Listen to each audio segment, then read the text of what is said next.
kasih Ibu Ketua,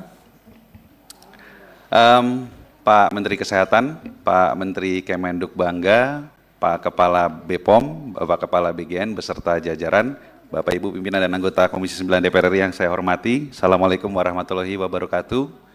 Salam sejahtera untuk kita semua, Om Swastiastu, Namo Buddhaya, salam kebajikan. Bapak Ibu, saya rasa di sini tidak ada yang meragukan tujuan dan niat baik dari program ini, ya. Dan saya rasa semua, ya kita semua setuju tujuan dari program ini, bagaimana ke depan kita harus bisa mengentaskan gizi buruk di Indonesia. Namun tentunya niat baik dan tujuan baik harus diikuti juga dengan pelaksanaan yang baik, ya. Koordinasi yang baik. Kami di Komisi 9, saya rasa Bapak Ibu semua kita ingat ya, dari awal sudah mengingatkan kepada BGN untuk bisa berkoordinasi dengan baik dengan lembaga-lembaga lainnya. Bahkan dengan Badan POM itu kita masukkan dalam kesimpulan rapat, Pak. Kesimpulan kita masukkan bahwa harus ada kerjasama, tetapi kesimpulan dimasukkan beberapa minggu berjalan juga kerjasamanya hanya sebatas mengizinkan Badan POM untuk memberikan pelatihan. Ya, sampai kejadian kasus keracunan, kasus keracunan, kasus keracunan. Nah sekarang ini kan kalau saya lihat dari press conference yang terjadi kemarin, yang dipimpin oleh Pak Menko, sepertinya sudah ada kesepakatan, ada kesepahaman bahwa lembaga-lembaga ini harus bisa bekerja sama dengan baik untuk memastikan program ini bisa sukses. Ya. Saya berharap hal ini bisa terjadi, walaupun kalau kita lihat hari ini saja angka keracunan pangan, angkanya aja nggak bisa sepakat, Pak. Angkanya Kemenkes 9.492, angkanya Badan POM 9.089, angkanya BGN 6.457. Ya, angka aja nggak bisa seragam. Oh mohon maaf, kalau dari BGN bukan keracunan makanan lagi, tapi terminologinya apa tadi? Gangguan pencernaan. Oh ya, mohon maaf. Jadi ya saya berharap itu, kalau kerjasama tidak bisa dibangun dengan baik, maka public trust terhadap program ini akan semakin turun, Pak. Saya rasa kita semua punya media sosial ya. Kalau kita buka sosmed hari-hari ini seperti yang disampaikan Ibu M tadi ya, banyak itu berseliweran konten-konten, ya termasuk ajakan untuk menolak MBG. Ini buat saya sangat-sangat menyedihkan.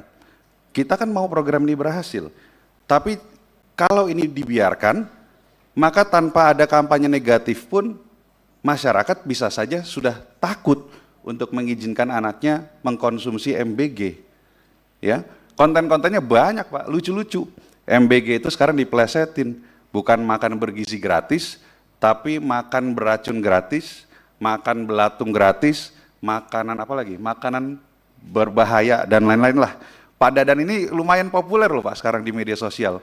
Fotonya banyak beredar gitu kan, ada teksnya Kepala BGN ahli serangga, makanya bisa ada belatung gitu kan di nasi MBG.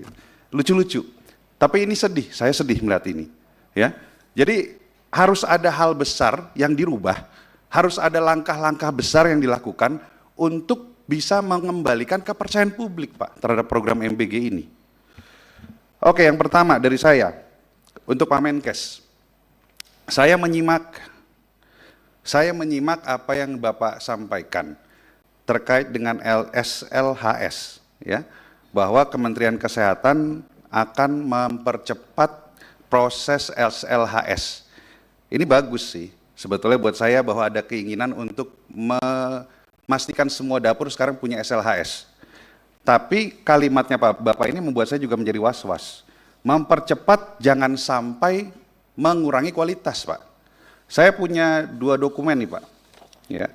Yang pertama adalah Inspeksi Kesehatan Lingkungan SPPG, ini yang dikeluarkan oleh Kemenkes, dan juga Inspeksi Kesehatan Lingkungan yang biasa digunakan untuk jasa boga. Dan 2 dokumen ini ternyata tidak sama. Banyak yang kalau dalam industri makanan biasa itu ada, kalau untuk SPPG dihilangkan, tidak ada. Contoh, persyaratan tentang sistem drainase di area luar bangunan, lalu persyaratan teknis lah, banyak sekali teknis.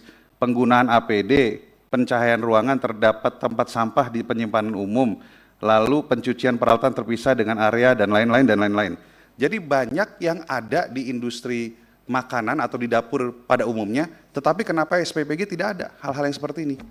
Gitu. Jangan sampai kualitas dari SLHS yang dikeluarkan diburu-buru dan juga akhirnya dibuat lebih lebih tidak ketat ya, sehingga ke depan bisa saja keracunan terjadi kembali. Karena apa, Pak?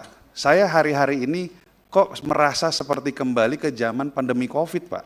Kalau dulu itu kita melihat setiap hari nungguin angka yang bertambah setiap harinya terkena infeksi Covid berapa banyak. Hari-hari ini setiap hari kita nungguin hari ini kejadian keracunan di mana lagi. 2 hari lalu di Ciamis sama di Lampung. Kemarin di Jakarta sama di Garut. Hari ini mau di mana lagi, Pak? Gitu. Maka dari itu, Pak, SLHS jangan diterbitkan asal-asalan. Ya, saya minta SLHS dibuat ketat sehingga dapur-dapur juga mengikutinya dengan baik.